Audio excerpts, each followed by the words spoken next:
தமிழகமெங்கும் கிளைகள் கொண்ட Annamal institute of hotel management and hospital management படிப்பில் சேர்வதற்கான அட்மிஷன் நடைபெறுகிறது.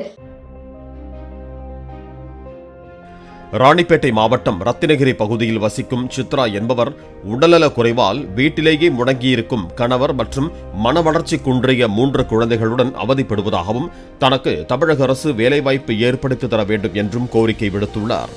50% மனவளர்ச்சியுடன் உள்ள தனது மூத்த மகள் 8ஆம் வகுப்பு வரை படித்திருப்பதாகவும் அவர் தொடர்ந்து படிக்க அரசு உதவி செய்ய வேண்டும் என்றும் சித்ரா கோரியுள்ளார்.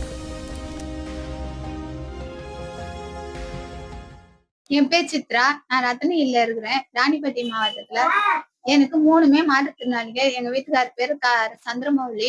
அவர் இங்க இருக்கிற கீழ்மன்னர் கிராமத்து கோயில வேலை பார்க்கறாரு. மாசம் 5000 சம்பளம். இங்க ரத்னகிரியில இருக்கிற சாமி தான் எங்களுக்கு கோட்டல் சுத்தி பெருக்க இடம் கொடுத்து கொஞ்சம் அப்பப்ப அரிசி இதெல்லாம் கொடுத்து எங்களை பாத்துக்கிறாரு. எங்களுக்கு இப்ப என்னன்னா, என் குழந்தை 8வது பிடிச்சிட்டு உக்காந்துட்டு இருக்கா. வீட்டுல படிக்க விடாம பண்ணிட்டு இருக்காங்க. என்னன்னு கேட்டா, அவ 50% அவ 50%ங்கிறதுனால ஸ்கூல் சேர்த்துக்க மாட்டேன்னு சொல்றாங்க. என்னன்னு காரணம் கேட்டா இதுதான் சொல்றாங்க ரீசன். நீங்க வீட்டுல இருந்து படிக்க வச்சது போதும், இதுக்கு மேல அந்த மாதிரி படிக்க வைக்க முடியாதுன்னு சொல்லிட்டாங்க. சட்டம் வந்துருச்சுன்னு சொல்லிட்டாங்க. ஆனா எந்த விதத்துலயும் அந்த மாதிரி சட்டம் வந்துச்சுன்னு நான் கேள்விப்படல. இத்தனை வருஷமா இருந்த சட்டம் இப்போ எப்படி மாறுச்சுன்னு புரியல. இந்த வருஷம் இப்படி சொல்றாங்க. சிஓ வந்து இப்படி சொன்னாங்க, 50% மேல இருக்கிறவங்க யாரையும் ஸ்கூல்ல சேர்க்க கூடாது, ஒரு இதுதான் சேர்க்கணும்னு சொல்லிட்டு. அப்ப ஆர்டிசம், ஐடி சைல்டுல எல்லாம் என்ன பண்ணுவாங்க?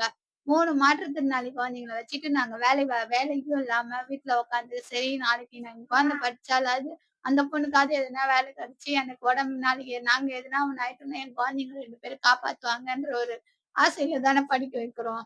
அந்த ஆசையே கவர்மெண்ட் ஸ்கூல்ல படிக்க வச்சா அந்த குழந்தைங்க நல்லா இருக்கும் தானே படிக்க வைக்கிறோம். கவர்மெண்ட் ஸ்கூல்ல இப்படி எங்களை மட்டம் தட்டா அப்ப நாங்க எங்க போவோம்?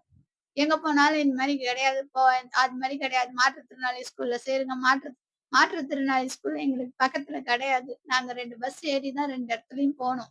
எங்களுக்கு 3மே அது மாதிரி குழந்தைங்கனால 2 குழந்தைங்களும் சரியா நடக்க மாட்டாங்க. கடைசிக்கு வந்து சுத்தமா நடக்க மாட்டா. நடுப்பையனுக்கு உடம்பு சரியாதனால கொஞ்ச தூரம் தான் நடப்பான், மற்ற நேரத்துல நடக்க மாட்டான். 2 பேரையும் தூக்கிட்டு பஸ்ல டிராவல் பண்ணி போற அளவுக்கு எல்லாம் எங்களுக்கு வாய்ப்பு இல்லை. நாங்க போன ஆட்சியில இருக்கும்போது எங்களுக்கு விகடன்ல ரிப்போர்ட்டர் ஒரு தினேஷ் சரவணன்ட்டு ஒரு சோசியல் ஒர்க்கர் மூலமா எங்களுக்கு விகடன் ஜூனியர் விகடன்ல இருந்து வந்து எங்களுக்கு பேட்டி எடுத்தாங்க. அந்த அண்ணா மூலமா எங்களுக்கு நிறைய ஹெல்ப் கிடைச்சிது. தினேஷ் சரவணன் மூலமா நிறைய ஹெல்ப் கிடைச்சிது. அது மட்டும் இல்லாம லோகேஷ் அண்ணா வந்து எங்களுக்கு நிறைய ஹெல்ப் பண்ணாரு. ஹெல்ப் பண்ணி எங்களுக்கு வீடு வாசல் எல்லாம் வாங்கி கொடுத்தாரு.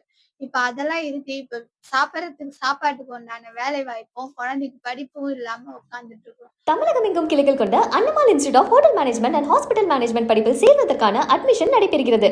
பிளே ஸ்டோர் மற்றும் ஆப் ஸ்டோரில் இருந்து பாலிமர் செயலியை QR கோடு மூலம் பதிவிறக்கம் செய்யுங்கள். செய்திகளை உடனுக்குடன் பெறுங்கள்.